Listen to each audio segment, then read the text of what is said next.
Hey there, folks. Ira Whiteside here. Welcome back to another episode of AI Analysis via Statistics. Glad you're joining me. Now, if you've listened before, you know we love digging into the nitty-gritty of data and how it shapes the digital world.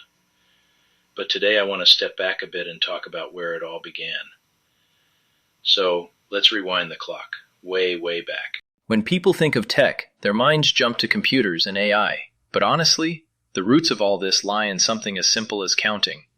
Picture ancient merchants, tallying goods with an abacus. That was pretty much the earliest information system. It was all about tracking, calculating, and well, not losing track of who owed you what. I always say, the first IT professional was probably just some stressed out trader trying to keep their books straight. Fast forward a bit, a few thousand years, and you start seeing mechanical calculators pop up. Things like Pascal's calculator, or a little closer to my own family history, my grandfather's old electromechanical adding machine from the 1940s. Actually, funny story, I inherited that machine. It's heavy as a bowling ball, has these clunky levers, and the most satisfying ka-chunk you ever heard. As a kid, I'd spend hours punching in numbers, watching these gears turn, really just kind of marveling at how a box of gears and wires could tell you what 8 plus 13 was, without a single transistor in sight. And that, honestly, was my light bulb moment. I realized there was a hidden magic to how we organize, process, and ultimately automate information. That machine sparked my IT curiosity, and from there, well, things just kept accelerating. But before we get to all the wild stuff like AI, first came the electric era. Rather than just relying on gears, people started building devices that used electricity. So you got things moving faster, more reliably. Think about early tabulating machines or electrical calculators. Suddenly you didn't just have mechanical brute force, you had a whole new energy source powering innovation. So yeah, I guess the journey from counting beans to crunching numbers with electricity set the foundation for everything that came next in IT.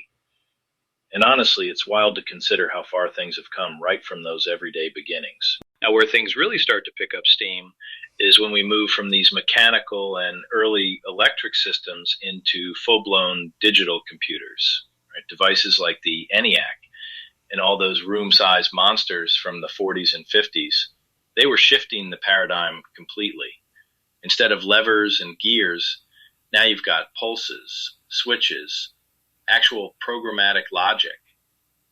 Honestly, if you ever look up those old machines, it's amazing just how physical everything was. Like, we're talking wires as thick as your thumb, giant panels you'd have to reroute by hand. It blows my mind every time. But digitization didn't just mean faster math. It meant all of a sudden information could be codified and moved around, paving the way ultimately for the internet. And wow, the internet was a total game changer. Before that, sure, you had standalone machines chugging away on payroll or census data. But with connectivity, you got information exchange, sharing, collaboration, or sometimes just wasting time on bulletin boards, which, if we're honest, also played its part in shaping IT culture. What I really want to highlight, though, is how early digital systems started to wrestle with the problem of organizing data. I mean, look, you can't just have random numbers flying everywhere, right? There's got to be structure. And this is where you start seeing concepts like reference lists. So number codes map to specific types of data, say 01 means customer, 02 means supplier, that sort of thing. It seems kind of mundane, but those reference tables were a crucial leap.